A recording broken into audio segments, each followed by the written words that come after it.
Good morning mga ka-sisters. Ngayon ay marami akong isda. Ayan, ito ay huli ni ka-mister. Tapos ang iba nito ay bibinta para makabawi ng gasolina.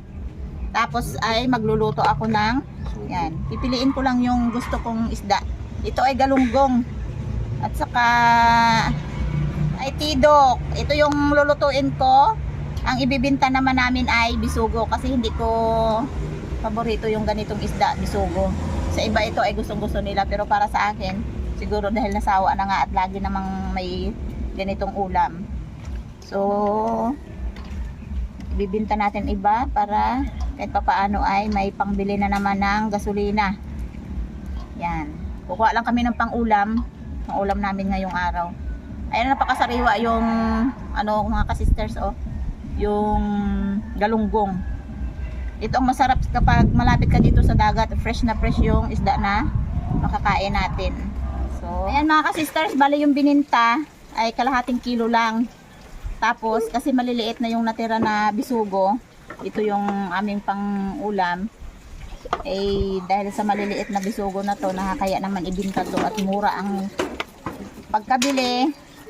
Dadaingin ko na lang mga ka-sisters para kinabukasan o sunod pa na araw ay may pang-ulam ulit tayo. Dahil hindi sa lahat ng oras mga ka-sisters ay may huli si ka-mister. So, kailangan natin yung mag-stock. Hanggat maaari ay hindi tayo bibili sa talipapa dahil doble na ang presyo ng mga bilihin sa talipapa. Ay, lumaon na. Dati ng hapon pa rin. May lapan. Ay.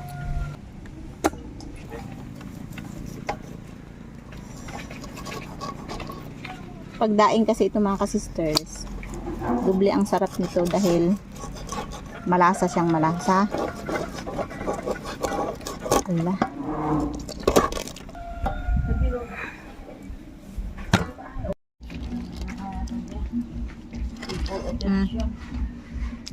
Ka-sisters ay huli ni ka-mister no, isang araw pa. Nilagay ko sa freezer. Dahil at dahil ito ay ihaw lang talaga ang pwede at daing, so dadaingin ko siya.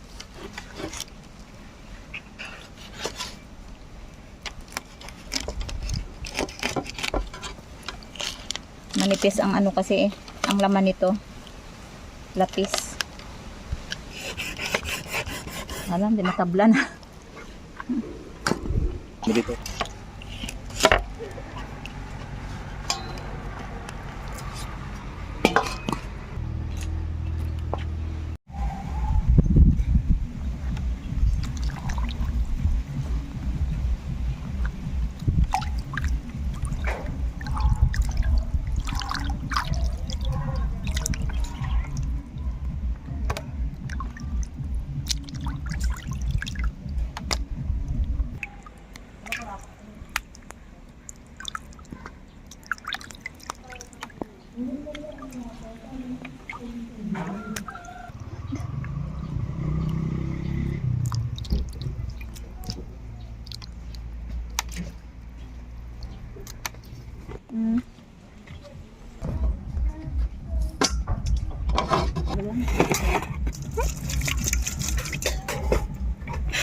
You're just a bit. Ma, alam mo yun, na-play. Unahin natin yung malalaki sa ilalim.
Kakatulan ng itlog.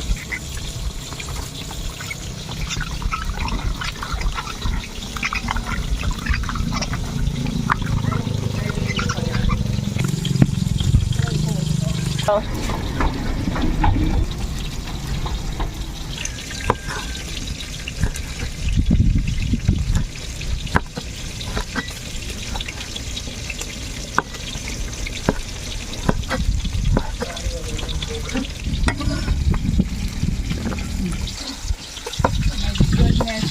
Number 1 kalaban. Mantika. Ayan. Pero,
okay mga ka-sisters, luto na ang ating sarsyadong isda na galunggong at talakito.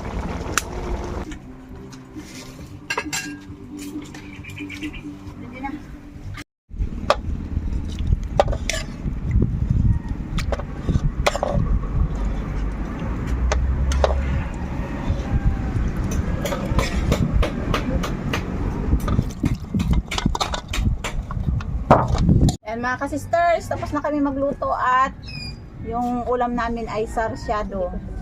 Ha? Ano daw? Di ka sure? Sige, pray tayo. Maraming salamat Diyos sa pagod ng pag-ibig. Amen. Sarsyadong... Pero sa amin mo ito ang pero ito. Pampailan lang ba?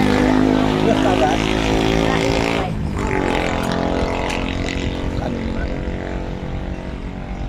Timpla si Hana ng Nesty. Nesty sa tag-init. Sa itlog pa lang sa kamatis eh. Sige. Ito kamatis lang. Kaya nga, parang nilagyan. Dami ito kamatis. Malasa. Ay, Malasa talaga. kamatis yun.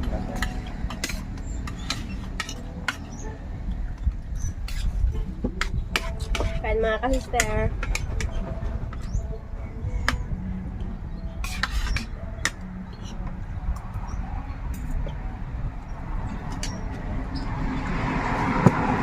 Karne pa doon sa rin. Dapat nakakaiba. Yung hindi pa natikman ng kababayan. Hindi, lang Madami yung ating magkaluto karne tayo doon. ng karning manok na may green peas. Ano yan? Yung may adobo. green peas. Ano, yung ano natin na. Masarap sa karne. Masarap yun. pag may yung ano yung karne na may toyo. Hindi adobo. Adobo na lang lagi ang alam ni Ahana. Paano ko makakain ng ibang lasang luto? Pag Kaya nga puro sabi ko adobo dapat lang? yung nakakaiba yung Nag-ice cream ka lang nga. Parang ano, mag-explore ka din ng Grabe ka ibang naman, luto, Ray. siyempre. Mag-explore tayo. Mm-mm. I-explore ko lang ice cream. May cookies and cream, banana. Banana. So, that's the adobo. Merong adobo baboy. Paano mo sasabi na masarap yung ibang luto? Pag puro Meron. nakapokus. Ano? Paano mo masasabi na masarap yung ibang luto dahil nakapokus ka lang sa adobo? Basta Pero masarap pag ikaw ang magluto. Pero pag natakman mo yung ibang luto Galing na si na ano, mama. Ako, hilig pa talaga ko na ako. pag ako magluto, masarap. Kahit anong luto, basta adobo ni mama. Na-misheard ka. Nauhaw tuloy ako sa inyo eh. Silabawan ka lang pa. Krama yan, kala ko sili. Muna pili. Bakit nakain ka ng sili, ha? Dati may Di pa masyado malamig. Lulas. Ayan mga ka-sisters, tuyo na yung ating daing na bisugo. At saka yung malalaking isda na yan ay lapis ang tawag sa amin. So pwede na nating lutuin yan.